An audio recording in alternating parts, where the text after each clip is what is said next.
scoring the 2 free kick goals? There were a lot for sure, yeah.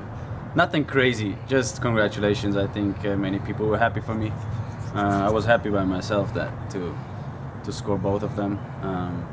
It's always on the edge if the goalkeeper's there or not, but I was pretty happy, and also to help the team at 1-1 to get the lead and make it a little bit easier for us to find more spaces.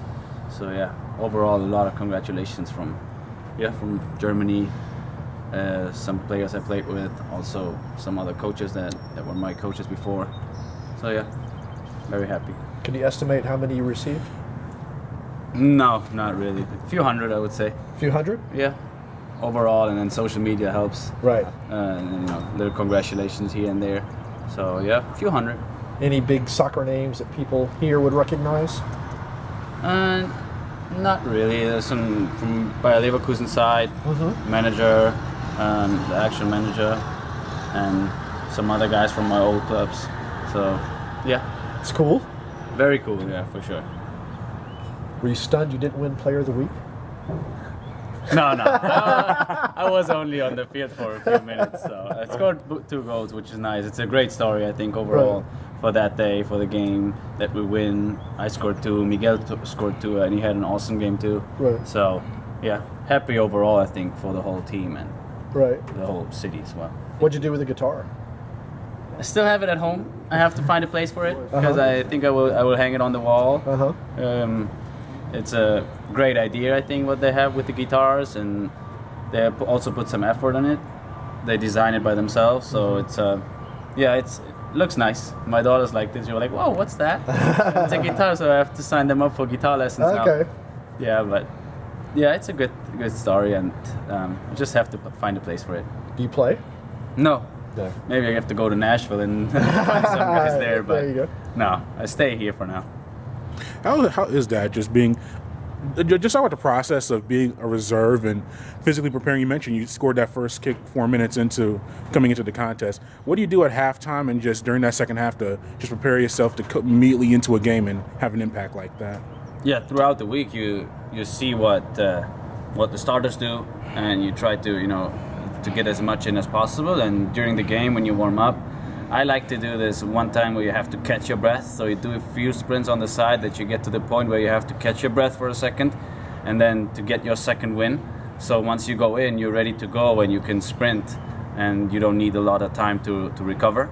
And also mentally, just looking at the game while warming up, and during the game when you're sitting on the bench, just to find pockets, see what the other guys are good at, see where the weak spots are.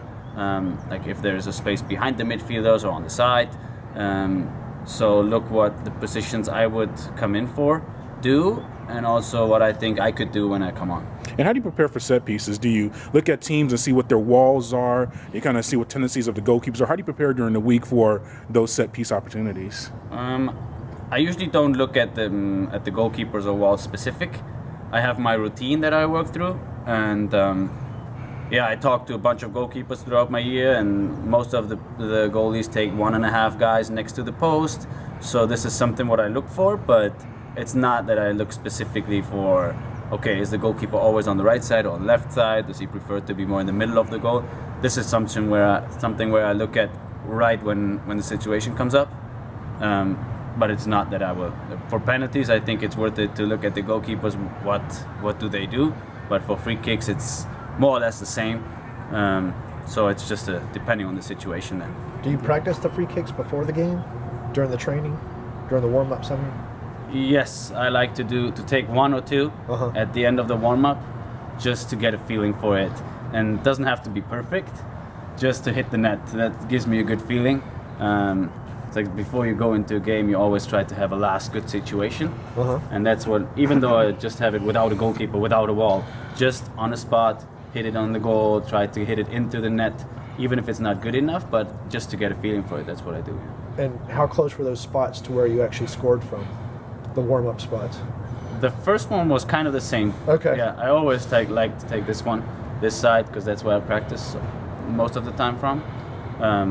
The first one was actually on nearly the same spot that I take it. Okay. And the second one was just on the other side. So, yeah. turned out pretty good. Yeah.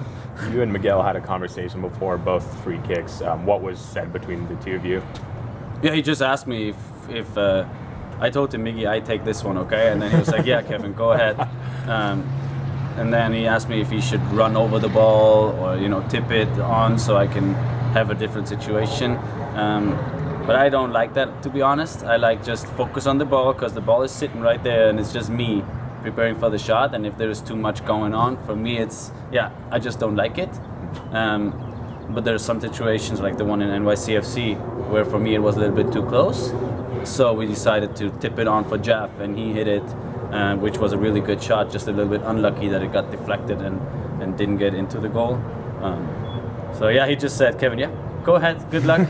And do you want me to do anything? I was like, no, thanks. I think I can take it from here. Nice. So Montreal sat back and defended basically the entire match. Do you expect something similar from Chicago, who's recently implemented a 5-3-2, 3-5-2, a combination of that? I don't know. We play at their stadium, so they have some good players on their roster. With Schweinsteiger, of course, some experience, who can adapt to situations. If they are too deep, he will tell them to push forward a little bit more. Montreal defended a lot, but they also made it very hard for us to create chances in the first half. But I think everybody knows now the way we are playing, but also that we still have another system in the back of our hands that we can switch to.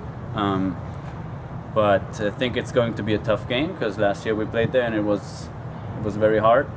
And we have to put everything on the table again. It's because that's what we think we will do. We do good now is we take one game at a time. We had a successful time now, but now it's the next game coming up, and there's nothing in the past. Now it's just look forward to that game, prepare really good again, recover for the guys that played a lot of minutes, and then be fresh and ready to go again. Schweinsteiger is playing that sweeper role, kind of made famous by Beckenbauer. How do you defend that? What are the challenges in defending that position? Yeah, he is. I think he has the experience throughout his years and also played in different positions. When he played for Bayern Munich, he was the number 6, kind of dropping in between the center backs. This is basically what he does right now. Last year he was a little bit more offensive, but also now he's kind of like running all over the place. He had an assist, had a goal, so he knows how to find pockets, and he knows if he's in the back and not needed there, he will step up into the midfield, and if he's not needed there, he will step up one more position. So yeah, it's a interesting position, but also you have to be, I think it's always good when you have a player there who is experienced, like Parky for us. He's reading all the runs the strikers do because he has everything in front of him, and with the ball he doesn't nearly make any mistakes and always finds the right solution.